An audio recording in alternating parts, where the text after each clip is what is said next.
Tom Mutch is a freelance conflict reporter and author of The Dogs of Mariupol. He joins us live from Kyiv. Tom, thank you for talking to us this morning on LBC. Tell us what's happened overnight, first of all. Thanks, Ian, very much for having me. So tonight was relatively quiet, but the night before we had one of the biggest missile and drone attacks of the year. Over 500 projectiles in total were fired at Kyiv and at small cities in Kyiv Oblast, the region around the capital. And there were a lot of, for one thing, we had no power pretty much all of yesterday. Electricity substations and generators were taken down all throughout the city. So the city went almost 24 hours in some places without power. You had quite a few casualties, although most of the casualties were injuries. There were a handful of deaths where we're very, very lucky there weren't more. And there were also civilian apartment blocks that were smashed up all around the city. I went to one early yesterday morning, and it was full of first responders who were putting out the fires and helping get people out from the destroyed apartments under the rubble. A really, really horrible sight. On the upside, though, Ukraine has now gotten much, much better at its own homegrown air defense systems and also using US-supplied F-16s, fighter jets, to take down Russian missiles. So Ukraine is actually quite a lot more able to sort of weather these sort of attacks than it was in the past, but it's still a really horrible experience to go through. What does Ukraine need its allies to supply now? So I actually had a conversation yesterday with an aide of President Zelenskyy, and he gave an interesting answer, which he said, honestly, what we need more than anything is more money. Because this far in the war, remember, we're 4 years into the war, the vast majority of the military innovations that are happening in world affairs right now are on the battlefields in Ukraine itself.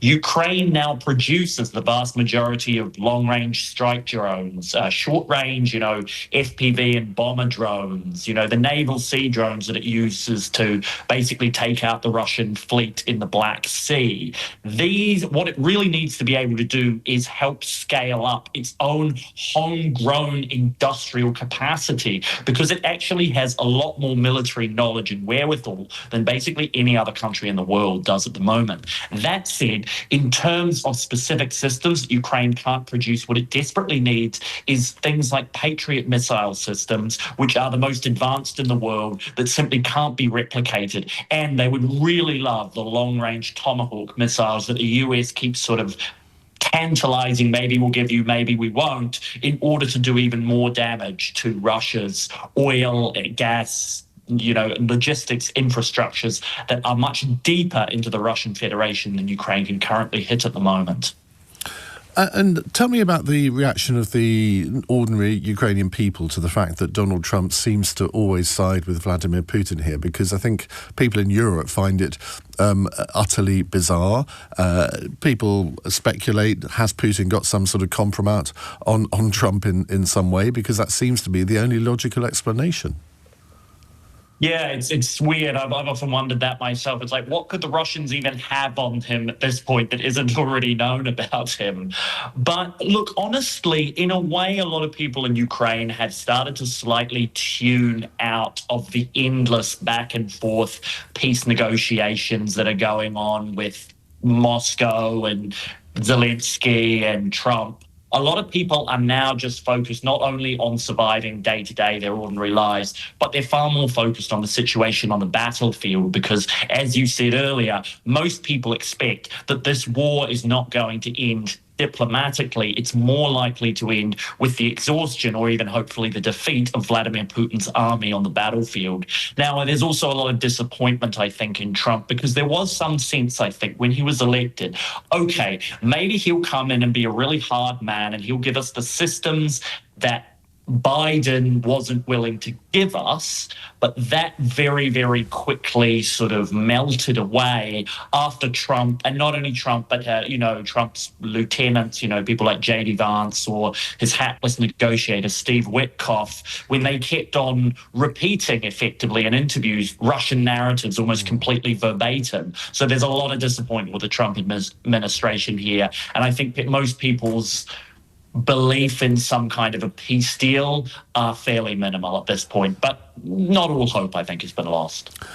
And tell us about what the Ukrainian people are thinking about the future of this fight back against Russia, because we still have to keep reminding people it was Russia that invaded Ukraine, not the other way around. As far as I can see, the Ukrainian people are still united in fighting back against Russia.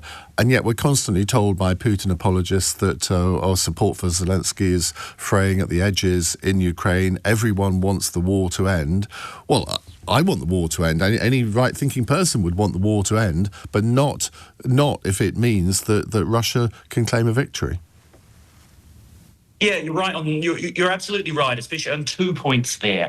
The first is that, yes, everybody in Russia, I'm constantly told, yes, but don't Ukrainians want the war to win? Well, of course they want the war to win. They just don't want to surrender the country to Vladimir Putin.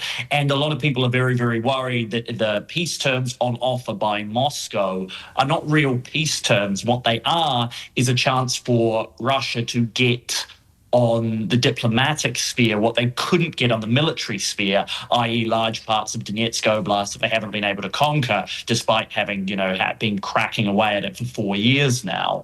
And I think another thing is important as well is that, yes, Zelenskyy is less popular than he was at the start of the war. There is real concern, not just with his handling of the war, but with his handling of internal corruption. However, support for Zelenskyy does not, a lack of support in some areas for Zelenskyy does not at all mean that those same people want to give the country over to Russia. Nobody is fighting on the battlefields for Zelenskyy himself personally. They're fighting for the defense and the freedom of their country.